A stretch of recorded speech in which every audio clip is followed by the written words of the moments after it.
तो पता नहीं क्यों लेकिन काफ़ी दिनों से ये कमेंट्स आ रहे थे कि आपको हल्कबस्टर वर्सेस मार्क 85 के बीच एक सुपर बैटल चाहिए।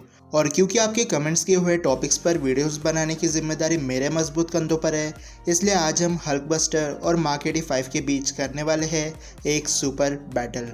तो हल्कबस्टर आर्मर यानी मार्क 44 टोनी स्टार्क और ब्रूस बैनर ने बनाया था हल्क को बीट करने के लिए। अब थॉर अपनी ताकत से हल्क को शांत कर सकता है, लेकिन मार्वल मेरी तरह तो है नहीं कि हल्क और थॉर के फैंस को बोलेंगे कि लड़ो बहन के टको। इसलिए थॉर ऑन स्क्रीन हल्क को बीट नहीं कर सकता। अब ब्लैक विडो कर सकती है, बट अगेन कभी कभी सस्ते नशे बहुत ज़्यादा ही सस्ते हो जाते हैं। इसलिए टोनी ने एक बैकअप पहले से बनाया था जिसका नाम था वेरोनिका। और क्योंकि इस टिन के डब्बे जिस पर वाइब्रेनियम की पॉलिश है, उसकी होने वाली बीवी सारे एवेंजर्स के साथ हल्क के दिमाग से खेल जाती है, जिसकी वजह से हल्क पागलों की तरह बिना किसी वजह से सिटी को डिस्ट्रॉय करने में लग जाता है। और तब हमारे टोनी स्टार्क लाते हैं हल्क बस्टर आर्मर। अभी मजा आएगा ना भिड़ो। अगर बात करें हल्कबस्टर की एबिलिटीज़ की, तो हल्कबस्टर के पास है सुपर ह्यूमन स्ट्रेंथ, ड्यूरेबिलिटी और मल्टीपल आर्क रिएक्टर। हल्कबस्टर के एक हाथ में इतनी ताकत है कि उसने कुछ सेकंड्स के लिए हल्क को उठा लिया था। अब कॉमिक्स में हल्क का वेट 640 किलोग्राम है और मूवीज़ का तो पता नहीं, लेकिन हम ऐसा मान के चलते हैं कि हल्क का मूवीज़ में वेट है 500 किलोग्राम्स, जिसके हिसाब से हल्कबस्टर ने एक हाथ से 500 केजीज को लिफ्ट कर लिया था। हल्कबस्टर के राइट आर्म पर एक इलेक्ट्रिक टेजर लगा हुआ है जिसका काम है इलेक्ट्रिक के झटके देना, और ये टेजर हल्क को डैमेज दे सकता है, क्योंकि अगर ना देता तो टोनी स्टार्क इस टेजर को आर्मर में लगाता ही नहीं। हल्कबस्टर के अंदर वेरोनिका नाम का आर्टिफिशियल इंटेलिजेंस है जो ज़रूरत पड़ने पर आर्मर के डैमेज हुए पार्ट्स को चेंज कर सकती है। फिर रिपल्सर है जिसने हल्क के ऊपर कुछ भी काम नहीं किया, बेकार, लेकिन हल्कबस्टर की स्ट्रेंथ डायरेक्टली हल्क से मैच कर रही थी, क्योंकि अगेन जब वाइब्रेनियम डॉल के होने वाली बीवी ने हल्क का माइंड कंट्रोल किया तब हल्क होल्ड बैक नहीं कर रहा था। और हल्क के एक पंच में इतनी ताकत है कि एवेंजर्स मूवी में उसने एक जायंट को नॉकआउट कर दिया था। और हल्क ने जब हल्कबस्टर को पंच किया तब हल्कबस्टर को कुछ नहीं हुआ, लेकिन पंच की वजह से वहाँ आसपास के कांच टूट गए और जो लोग वहाँ खड़े थे वो उनके वेव से नीचे गिर गए। हल्कबस्टर के पास एक गैस भी है जो हल्क के लिए बनाई गई थी। अब वो गैस का एग्जैक्टली क्या काम था वो तो मुझे नहीं पता, लेकिन टोनी का काम था हल्क को शांत करना, इसलिए वो स्लीपिंग गैस हो सकती है। हल्कबस्टर ने एक पंच में हल्क का दांत तोड़ दिया था और बाद में बिल्डिंग को स्कैन करके उस बिल्डिंग को ही उड़ा दिया।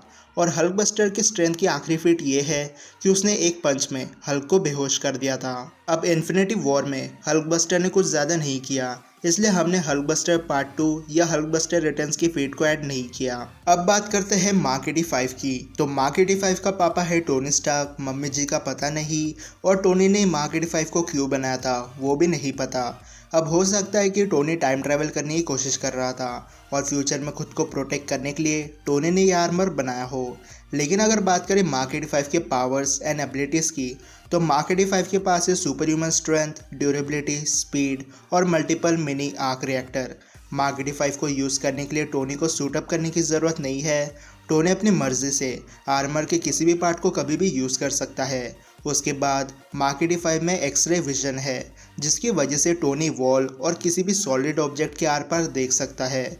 मार्क 85 के पास मार्क 10 की स्पीड है, यानी टोनी स्टार्क इस आर्मर से 1 घंटे में लगभग 12,000 किलोमीटर ट्रैवल कर सकता है। मार्क 85 में लेज़र शील्ड है, लेज़र स्वॉर्ड है और लगभग वो सारे वेपन्स होंगे जो मार्क 50 में थे, क्योंकि मार्क 85 मार्क 50 का एक पिरो वर्जन था। मार्क 85 ने थॉर के लाइटनिंग को एब्जॉर्ब करके बीम की तरह प्रोजेक्ट किया, और आयरन मैन इससे पहले कुछ समझ पाता थॉर ने अपने ही दोस्त पर म्यूनर फेंक के मारा, वो भी पूरी ताकत से। वैसे गलती थैनोस की थी, उसने टोनी को बीच में लाया, लेकिन टोनी ने म्यूनर का सबसे पावरफुल अटैक फेस किया है और इस अटैक से टोनी बेहोश हो गया था, लेकिन मार्क 85 को कुछ नहीं हुआ। होता भी कैसे? मार्क 85 के पास रीजनरेटिव हीलिंग फैक्टर है, मतलब हीलिंग फैक्टर नहीं, लेकिन मार्क 85 अपने नैनेट्स को शिफ्ट कर सकता है और इस टेक्नोलॉजी की वजह से डैमेज नैनो पार्टिकल्स एक्सचेंज होते हैं फ्रेश न्यू नैनो पार्टिकल से। मार्क 85 ने इन्फिनिटी गॉन्टलेट के पावर्स को कुछ समय के लिए संभाल लिया था, और ये बहुत बड़ी बात है क्योंकि टोनी स्टार्क सिर्फ एक इंसान है, लेकिन फिर भी उसने अपना सूट इस लेवल पर बनाया था कि भले ही कुछ समय के लिए सही, लेकिन आर्मर ने इन्फिनिटी स्टोन्स को कंट्रोल कर लिया था। और इन्फिनिटी स्टोन्स ने हल्क और थैनोस का हाथ 10 दिन पुराने डोनट जैसा कर दिया था। तो टोनी स्टार्क तो फिर भी एक इंसान है। तो अब बात करते हैं कि मार्क 85 और हल्क बस्टर के बीच फाइट होती है तो विनर कौन बनेगा। तो रॉ स्ट्रेंथ की बात करें तो मुझे लगता है कि स्ट्रेंथ में हल्क बस्टर ज़्यादा स्ट्रॉन्ग है, क्योंकि मार्क 85 की स्ट्रेंथ की कोई फीट नहीं है, जबकि हल्क बस्टर ने अपने स्ट्रेंथ से हल्क को टक्कर दी है। ड्यूरेबिलिटी और स्पीड राउंड का विनर मार्क 85 है, क्योंकि मार्क 85 ने इन्फिनिटी स्टोन्स के पावर को एब्जॉर्ब करने में मदद की, जबकि हल्क बस्टर टूट जाता अगर वेरोनिका वहाँ पर ना होती। लेकिन अगर दोनों में फाइट होती है तो मार्क 85 के जीतने के चांसेस बहुत ज़्यादा है, क्योंकि मार्क 85 के रिफ्लेक्सेस फास्ट है, ड्यूरेबिलिटी ज़्यादा है, यूनिबीम की पावर ज़्यादा है, थैनोस से फाइट करने का एक्सपीरियंस है, ऑफलाइन होकर भी फाइट कर सकता है, और हल्क बस्टर के अटैक को फेस करने के लिए एनर्जी शील्ड और स्वॉर्ड भी है। और टेक्निकली मार्क 85 टोनी का सबसे पावरफुल आर्मर है, बात खत्म। इसलिए मेरे ओपिनियन से, ओपिनियन क्या, मैं मलाई ठोक के बोल सकता हूँ कि आज के सुपर बैटल का विनर मार्क 85 है। अब इससे पहले कि हल्क बस्टर के चाहने वाले मुझ पर सुप्रीम कोर्ट में केस कर दे, उससे पहले मैं एक लॉयर को हायर कर लेता हूँ। इसलिए मैं मिलता हूँ आपसे अगले वीडियो में। लेकिन आप मुझे कमेंट्स में बताना कि आपको ये सुपर बैटल कैसे लगी, शक्कर नमक मिर्ची कम थी या ज़्यादा, और ऊपर आई बटन पर अपना वोट देना भी मत भूलना। तो मैं मिलता हूँ आपसे नेक्स्ट सुपर बैटल में, तब तक गुड बाय।